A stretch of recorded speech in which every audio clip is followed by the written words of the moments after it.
Ouais, vous inquiétez pas, je ne lis absolument pas la magnifique performance de Zlatan Ibrahimovic. Non, je lisais juste la parodie ratée du SUA, une arrivée comme un maillot, un faux pilou-pilou, des journaux qui volent sur le sol et c'est la jeunesse, mais à la fin, la plus grosse défaite du top 14. On va en parler de ça, mais ça, sinon, on peut dégager. Bienvenue sur Café Crème Rugby et l'intégrale top 14, numéro 2. C'est parti. Donc, premier match, justement, je venais de vous en parler. C'était le match entre Agen et Toulon, c'était à Armandie. Donc voilà, il y a eu autour du match une parodie de Mayol. Et puis derrière, le score qui a été assez lourd. Les Toulonnais qui venaient, qui venaient très rarement avec leur président lors des matchs extérieurs. Donc on sentait que c'était un match très très important dans la course pour les demi-finales d'accession, enfin les demi-finales directes. Donc c'était important pour tout le monde de gagner, et de gagner pourquoi pas avec le bonus. C'est mission accomplie. Ils s'imposent 52-13 avec le bonus offensif. Ils se sont régalés, le public agenais. Malheureusement le public agenais qui aurait voulu que leur équipe tienne. Elle a tenu 20 minutes, elle a mené 6-0 au bout de 19 minutes de jeu. Et puis derrière, après le premier essai de James O'Connor, qui a d'ailleurs signé un quadruplé, superbe match de l'ailier australien, et puis derrière ça a débloqué. Bonne performance de Jonathan Pellissier qui a bien alterné, qui a été très très bon au pied, ainsi que l'abattage Gorgodje Mikotadze. C'est le travail de l'ombre, on les voit pas tellement, mais c'est eux qui ont été très très très souvent à la construction de l'action et qui ont permis la fluidité du jeu varois. Côté Agenais, bonne performance quand même de Sadi qui a essayé quand même d'envoyer du jeu. Moi je trouve que c'est dommage pour ce joueur qui reste l'année prochaine dans le Lot-et-Garonne, alors qu'il pourrait, pourquoi pas, aller dans un grand club de top 14 ou dans un petit club. Moi, je le vois bien à Grenoble avec Nigel Hunt et Farrell, ou sinon à Brive, où il pourrait vraiment amener un peu ses appuis, ses crochets. Enfin, c'est pourquoi pas. Malheureusement, il sera en Pro D2 l'année prochaine. Bonne performance aussi de Herbani, le troisième ligne L, le flanqueur agenais. Et aussi Ratouni Niarawa et Mikelidze qui m'ont plutôt plu. Malheureusement, le score est lourd quand même pour les Agenais qui sont derniers. C'est la plus grosse défaite à l'extérieur. La plus grosse défaite à domicile, pardon, 39 points. Il y a 39 points d'écart, c'est donc la plus grosse victoire à l'extérieur. Et la plus grosse victoire à l'extérieur avant ce match, c'était 38 points d'écart. Là, c'est 39. Là, avant, c'était 38. C'était en toute première journée. La Rochelle qui s'était pris 44-6 face à Clermont. On sait que Clermont désormais à l'extérieur, c'est vraiment une bête. Et donc voilà, record battu donc par les Toulonnais du côté d'Armandie, et Toulon qui est second. À la différence de points, on va en revenir, notamment avec Montpellier qui a cravaché finalement pour s'imposer face à Bordeaux-Bègles. Donc on va y revenir un peu après. Donc ensuite, donc ça c'était le match de 14h30. Il y avait des matchs aussi qui ont commencé à 15h que j'ai pu revoir et décrypter pour vous. C'était d'abord Racing Pau. Donc on se demandait la réponse de ces Racingmen battus en finale de Champions Cup la semaine dernière, du côté de Lyon au Parc OL face aux Saracens. Pau qui a mené une équipe assez remaniée, et ça s'est vu avec notamment des jeunes qui étaient arrivés compenser l'effectif de Simon Mannix, notamment Brandon Fergerdo qui a remplacé Colin Slade. Et on l'a vu sur le terrain avec l'expérience des Racingmen qui a pesé, et finalement victoire 43-13 des Racingmen avec le bonus offensif. Une bonne performance de Marc André, de Joero Kostoko, de Zardiski, de Dulcalconf. La première ligne a été présente avec 2 essais à la clé. Carizza aussi qui a fait un bon match, qui a remplacé Charteris, et qui a été Manuel Carizza, ainsi que Johan Goossen qui s'est bien rattrapé. Voilà, donc bonne performance de Marc André qui est depuis qu'il a été dans la tourmente, on vous le rappelle, avec sa mauvaise on vous rappelle, avec Virgil Bruni, là, il y avait un petit problème, un petit accrochage. Apparemment, c'était un coup de pied volontaire. On ne sait pas encore si c'est un coup de pied volontaire ou pas. Mais depuis cette petite échauffourée où il a été assez dans la tourmente, il est revenu à son meilleur niveau. L'ailier, l'ex-international français. Et là, il signe une grosse performance. Donc, c'est une victoire assez logique des Racingmen. Côté palois, bonne performance de ACBS qui a emmené les jeunes. Malier, Fumat qui a fait une bonne performance aussi. Et Samuel Marquez que j'ai trouvé assez bon dans l'animation du jeu, même si ça a été compliqué derrière une mêlée assez chahutée par la bonne conquête des Franciliens. Et derrière, pas forcément une très très bonne performance du troisième ligne Manzeglio qui avait sa chance. On sait qu'il est privé de temps de jeu par James Couglan, qui Simon Manis, qui est un adepte du jeu de James Couglan, un peu moins de Manzeglio, qui est un peu moins régulier. Derrière, il n'a pas forcément fait une très bonne performance.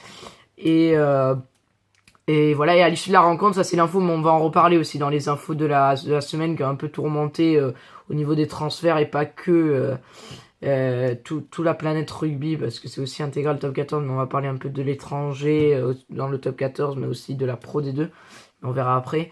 Et c'est Damien Traille qui indique qu'il raccroche les crampons à l'issue de la saison, mais la section Palaos qui a trouvé un remplaçant. C'est déjà il y a Louis Dupichot d'ailleurs, le joueur du Racing, et aussi le néo-zélandais des Crusaders David Havili, qui seront au poste avec Charles Mallier aussi, même si Dupichot joue pas forcément arrière mais joue 3 quarts. Donc ça, ce sera à suivre aussi l'année prochaine. Du côté de la section, du côté du Béarn, donc qui s'incline lourdement 43-13, un score fleuve et logique. Le Racing est 4ème et a envie d'aller chercher ses barrages à domicile, tandis que Pau est 11ème et n'a pas envie de finir 12ème. Ils l'ont indiqué, c'est pas loin, même si là ils avaient envie de lancer des jeunes. Dans le top 14, ensuite, nouveau match, c'est le Castres Olympique contre La Rochelle, alors que on l'a vu cette semaine grâce à la victoire de Montpellier face aux Harlequins en finale de Challenge Cup, mais la 7ème place est qualificative directement pour la Champions Cup, ce qui fait que La Rochelle, Brive, Grenoble, des équipes qui n'avaient plus grand chose à jouer dans cette fin de championnat, sont revenus à la charge. Et là, c'était un match très très important pour les Rochelais qui se déplaçaient à La Rochelle et ils n'ont pas vu le jour. Ces Rochelais, et ils s'inclinent lourdement 67-20 au final. Castres a fait une leçon de rugby. C'est vraiment très très très solide qu'ont fait les Castrés. Ils se sont appuyés sur une conquête exceptionnelle. Et puis derrière, ils ont envoyé du jeu avec Sivivatu, Cocotte, Ourda Pieta, Lamera, Combezou. Enfin, c'était parfait. La copie des Castres Olympiques est parfaite. Ils intègrent d'ailleurs le top 6 aux dépens de l'Union Bordeaux-Bègles. On va en reparler.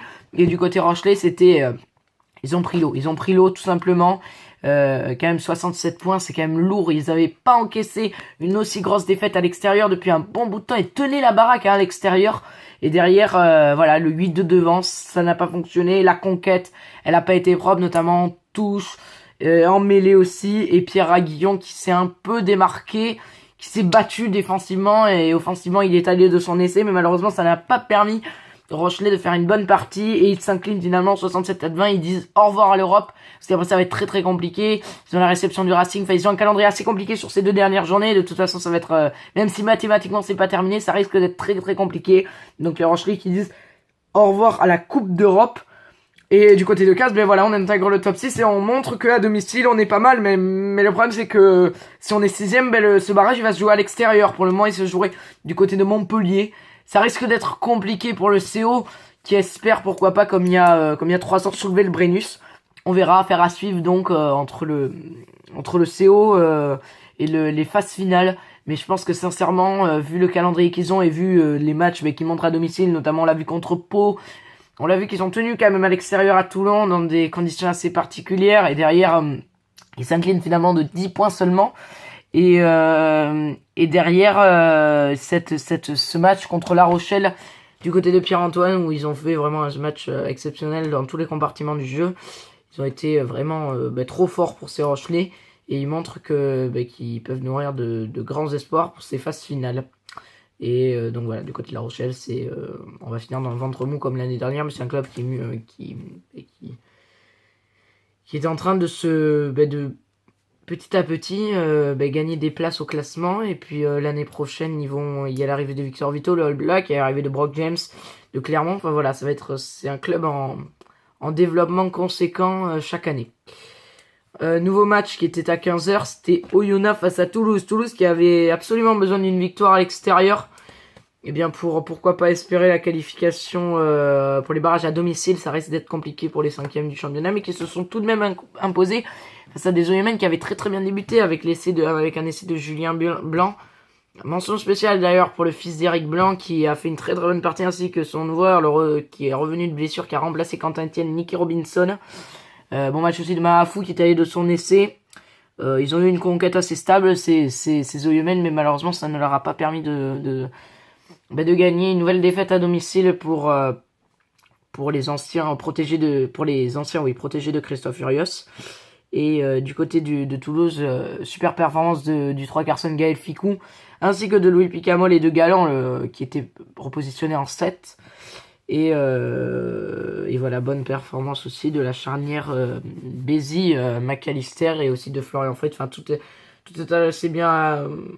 a bien marché pour ces Toulousains qui ont fait un match très très solide à l'extérieur et qui se sont logiquement imposés. Pour la petite histoire, l'arbitre de ce match était Adrien Descotes et c'est la première fois qu'une équipe arbitrée par Adrien Descotes gagne à l'extérieur. C'est pour vous dire que aussi la tâche de Toulouse n'était pas facile et ils l'ont bien rempli. Cette tâche, les Toulousains. Nouveau match, c'était à 16h30. Oui, 16h30, c'était Montpellier contre Bordeaux-Bègles. Et c'est finalement Montpellier qui s'est incliné dans la douleur face à Bordeaux. Un match très très compliqué pour les Montpelliérains qui s'impose finalement grâce à notamment la bonne performance de Katrakis ainsi que la mêlée, mais sinon ils n'ont pas été franchement très très très sereins. À l'Altrad Stadium, c'est Montpelliérain. Et côté Bordelais, bonne performance de Serein, de Madod, de Bred et de Goujon. Ça n'a pas permis aux Bordelais de l'emporter. Gomez Codella a pas forcément fait un très bon match. Et derrière, pour les barrages, ils sont un peu out, ces Bordelais. Moi, je soulignerais, bon, j'ai pas l'habitude, mais là, quand même, la performance de Mathieu Reynal laisse à désirer, notamment en première mi-temps, où il y a eu des attitudes de Liedenberg. Je suis obligé de citer, parce que là, c'est tellement flagrant, Liedenberg sur les rucks, mais c'était honteux. Il est entré toujours sur le côté, laissé là de Bred. Luc Bred tombe et se saisit du ballon pour aplatir, mais il tombe pas. C'est Liedenberg qui se met en opposition, qui est en position de hors-jeu et qui le gêne. Il fait quasiment une cabriole, Bred, pour récupérer le ballon et finalement il donne une pénalité à Montpellier parce qu'il joue le ballon au sol. Donc là vraiment, j'ai pas compris, alors qu'il doit revenir à une pénalité pour position de hors-jeu. Et voilà, dans les rucks, il n'y a pas eu. Il y a eu trop de fautes de la part de Liedenberg, non sifflées par Monsieur Reynal. Et voilà, bon, les Bordelais qui ont essayé, mais bon, quand ça veut pas, ils auraient pu même l'emporter. L'essai de Bismarck Duplessis ne doit jamais arriver parce qu'il ne doit pas y avoir faute sur Benoît Payog. Il l'a annoncé à la fin du match, il n'y avait pas faute sur lui. Et puis après, il vient point en avant sur Lohan Goujon. Voilà, c'est franchement frustrant pour ces Bordelais. Tant ils ont fait le match qu'il fallait à l'extérieur chez un gros et derrière ça paie pas, mais en tout cas c'est très très bon pour la saison prochaine. Bon, ils devraient se qualifier pour la Champions Cup, ils ont quand même un match à bien gérer contre Brive l'année prochaine, ils devraient finir 7ème et franchement c'est bon pour la saison prochaine et pour moi ils méritent franchement d'être dans le top 6 vu le match qu'ils font à Montpellier. Franchement ils méritent quand même d'être dans le top 6 hein. Franchement c'est Bordelais, malheureusement ils n'y seront pas. Voilà, du côté de Montpellier, on est 3ème à la différence de points. Il y a un très gros match qui arrive face à Toulon le week-end prochain. La réception de Toulon qui va être très très importante pour les Héroltais. J'ai oublié un match à 15h, c'était Brive ou Grenoble et un score assez fleuve. Et c'était impressionnant ce match, hein. Vraiment un très très bon match. 6 essais à 3, on a vu 9 essais en tout. Finalement Brive qui s'impose avec le bonus offensif 45-24 et qui peut toujours espérer à l'Europe. Il va falloir aller chercher une victoire du côté de Chabannes-Delmas le week-end prochain face à Bordeaux. Ce sera sur Canal à 15h30. À la mi-temps, il y avait déjà 31-3, donc le mal était déjà fait pour les Grenoblois et la cabane était clairement tombée sur le chien, comme on dit. Une bonne performance au niveau de la conquête des brivistes, ainsi que le 8 de devant. Une bonne performance aussi de Jean-Baptiste Péjoine. Donc voilà, Brive peut toujours espérer la 7ème place. Il va falloir aller la chercher du côté de Bordeaux et du côté de Grenoble. Ils sont toujours trop justes, comme à chaque fin de saison, ils commencent bien, mais quand on accumule trop de défaites à domicile et qu'on n'arrive pas à aller chercher des points à l'extérieur, c'est toujours compliqué d'aller chercher ce top 7. Et même ce top 8, ils ne seront pas dans le top 8, ils vont terminer 9ème sans doute. C'est Grenoblois. Voilà, donc enfin 10ème même, pardon, c'est Grenoblois. Donc voilà, ce sera une des flops peut-être de la saison parce qu'ils avaient l'équipe, hein, franchement. Et malgré la bonne performance de Bosque et de DG Bacher, les Grenoblois ne se sont pas imposés en terre briviste, hein, et concèdent une nouvelle défaite à l'extérieur, une nouvelle lourde défaite après celle à Montpellier il y a quelques temps de cela. Dernier match, c'était Clermont face au Stade Français. Et le Stade Français qui s'est bien battu, qui a même enlevé le bonus offensif à Clermont. Ils s'imposent finalement 36-10 sans bonus offensif, mais ça fait quand même leur bonheur pour ce match à Marcel Michelin. Pour la dernière de Jamie Cudmore, ça c'était assez impressionnant, qui a d'ailleurs offert un essai à son collègue qui a fait une super performance, Morgan Parra, avec la charnière, une charnière très complémentaire, Morgan Parra, Camille Lopez, ainsi que la bonne tenue en mêlée de Raphaël Cham. Ils s'imposent 36-10. Ça fait leur bonheur, pourquoi? Parce qu'ils remontent à la première place. Et du côté de Paris, pas forcément une très très bonne mêlée. Et l'indiscipline, ils ont reçu trop de fautes. Avec un monsieur Marchap, pas forcément... il n'a pas sifflé les mêmes fautes à chaque fois. Enfin, je veux dire, d'un côté comme de l'autre. Il y a des fois des fautes de Clermont qui n'ont pas été sifflées. Enfin, il n'en est rien. Clermont s'impose largement 36-10. Et s'assure de jouer la demi-finale directe. Ce sera les demi-finales seront à Rennes du côté du Roison Park. J'avais envie de terminer cette émission par les petites infos du moment. Donc il y a énormément d'infos en ce moment sur la planète rugby. Déjà, je sais pas si vous avez suivi, bon voilà, l'épilogue de l'affaire Vincent Clerc.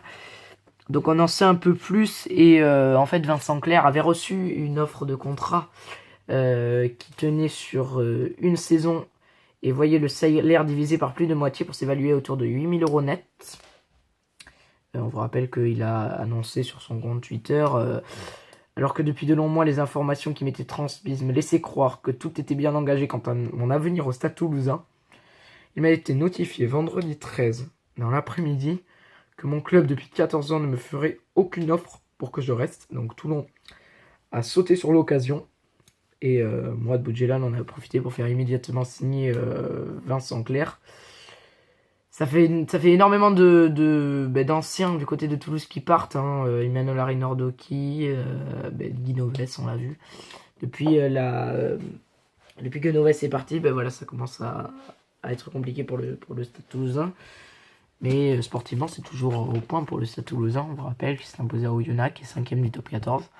Donc ils peuvent encore tout espérer. En parlant de Toulouse, qui a envie de faire aussi arriver pas mal de joueurs, mais c'est Faumina qui normalement devrait débarquer en France en 2017 et clairement est en pole position pour le recruter. On sait le pilier All Black qui ressemble un peu à Uni Antonio, gros gabarit, gros physique. Et donc c'est le premier à s'être positionné, le premier club à s'être positionné, c'est l'ASM Clermont-Auvergne, qui va recruter, on sait, pour la saison 2017-2018, déjà le 3/4 Rémi Grosso. Donc c'est pas pour forcément faire pour remplacer un joueur numériquement, c'est juste pour apporter du 109 en mêlée. On sait qu'il y a David Dirakashvili, on sait aussi qu'il y a Aaron Jarvis,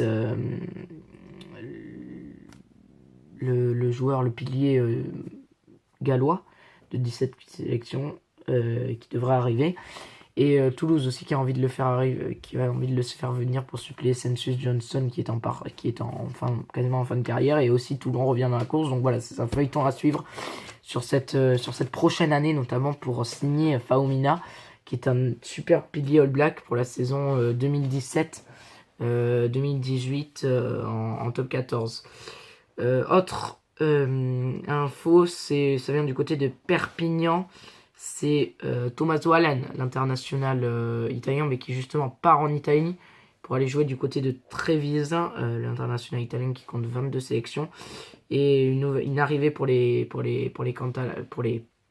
Catalans, qui ont malheureusement pas validé leur montée en top 14 par une défaite face à Dax 20-7 ce week-end. Et bien il y a le pilier de Toulouse, Gert Müller, qui a 30 ans, qui est un ancien Agenais et un ancien Bayonnais, qui devrait arriver du côté de Perpignan. Il y a aussi Afatia, un autre pilier de Agen, un ancien Agenais du coup, parce que maintenant il va partir. Villamou Afatia, il va signer du côté du Racing, voilà, parce qu'il avait une clause libératoire en cas de descente du club Agenais. Vu que le club Agenais est sûr d'évoluer en Pro D2 la saison prochaine, Afatia a décidé d'activer sa clause et le Racing est sur les rangs. Autre grosse info, c'est Willy Leroux qui serait proche des London Wasps. Ça, ce serait un gros coup pour l'arrière des Sharks en ce moment, qui est un ancien joueur des Cheetahs, les Cheetahs, qui a joué 34 sélections, qui a fait 34 sélections pour l'Afrique du Sud. Ce sera un gros coup pour le club de Coventry parce qu'ils ont déjà dans leur escarcelle au niveau transfert Dani Cipriani et Kurt Lebil. Donc ce serait vraiment pas mal pour ces Wasps. Et les Wasps qui perdent un joueur, c'est George Smith, un Australien. Vous le connaissez quand même, George Smith. Eh bien, il devrait signer du côté des Suntory Goliaths au Japon, une équipe au sein de laquelle il avait joué entre 2011 et 2014. Grosse info aussi qui concerne la première chip. C'est Bath qui se sépare de Mike Ford, ne pas confondre avec George Ford, qui est l'ouvreur de Bath. Mike Ford, c'est l'entraîneur de cette équipe. Qui quitte le navire de Bath, qui était le finaliste l'année dernière et qui a fait une saison pas forcément très très bien.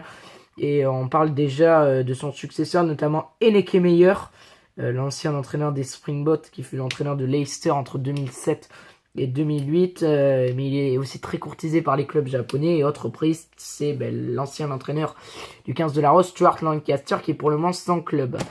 En parlant de sélection, c'est Michael Cheika, le sélectionneur des Wallabies, qui a prolongé son contrat avec la fédération australienne. Ensuite, Fainga, au niveau du Super Rugby, en parlant d'Australie, le talonneur australien qui retourne dans le club où il a débuté sa carrière, les Brumbies, donc il quitte les Queensland Reds,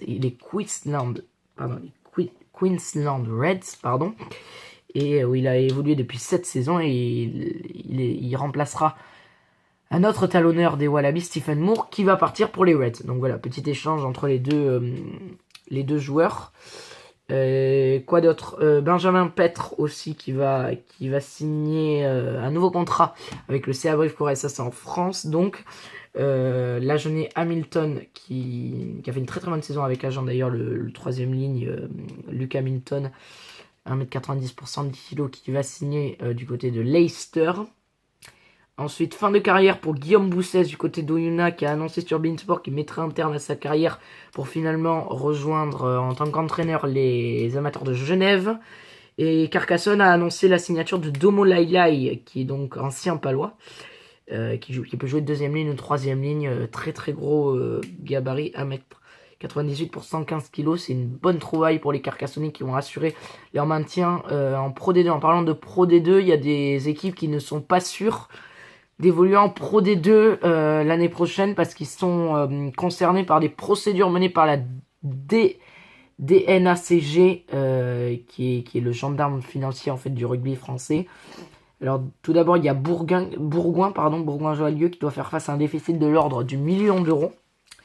Donc une réunion s'est tenue mardi entre le staff technique et les joueurs pour faire le point d'une situation qui pourrait s'avérer dramatique dans les prochains jours, même si à ce jour tous les salaires ont été payés en temps et en heure, ce qui n'est pas le cas de Biarritz, Sud-Ouest, qui a indiqué que les joueurs professionnels n'avaient qu'à moitié perçu leur salaire d'avril, le tout seulement à mi-mai, soit avec plus de 15 jours de retard. Donc ça, la DNCG elle a vu.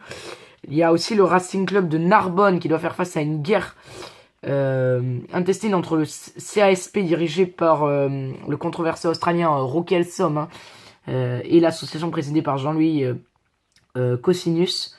Donc le secteur professionnel affichera à l'heure un manque à gagner de près d'1 million d'euros, conséquence des contrats de sponsoring en souffrance. Rappelons également que le CASP n'a pas réglé un arriéré de 320 000 euros de la CASP à l'association. Donc du coup cette dernière refuse de signer une nouvelle convention, mais le problème c'est qu'elle détient le numéro d'affiliation FFR, ce qui est obligatoire pour être engagé en Pro D2.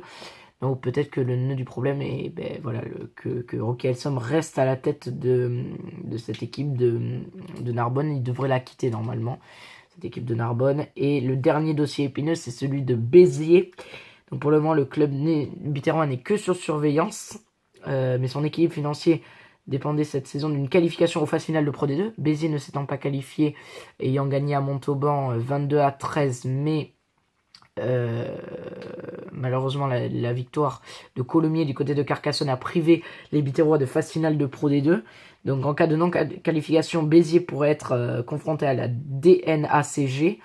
Et donc tous ces cas sont suivis avec attention par Dax et Aix-en-Provence, mais maintenant que par Aix-en-Provence, parce que Dax, avec cette victoire 20-7 face à Perpignan, ont assuré leur maintien sportif. Ils sont sûrs d'évoluer en Pro D2. On vous rappelle, ils sont 15e, mais sachant que Tarbes, justement, a été pris par la DNACG, eh bien, ils sont relégués administrativement en Fédéral 1. Et puis après, il va falloir donc suivre Aix-en-Provence, qui est dernier du classement, mais qui est dans les clous sur le plan financier. Donc il va falloir encore espérer du côté d'Aix-en-Provence, voir ces Provençaux être en Pro D2 l'année prochaine. Donc ces clubs sont pas encore fixés. Enfin, c'est l'avenir de ces 5 clubs, donc Narbonne, Béziers, Bourgoin et Biarritz, qui sont donc poursuivis par la DNACG en Pro D2, et donc de Aix-en-Provence, qui est pour le moment relégué en fédéral sportivement, mais qui administrativement pourrait rester en Pro D2. Donc ça, c'est une affaire à suivre.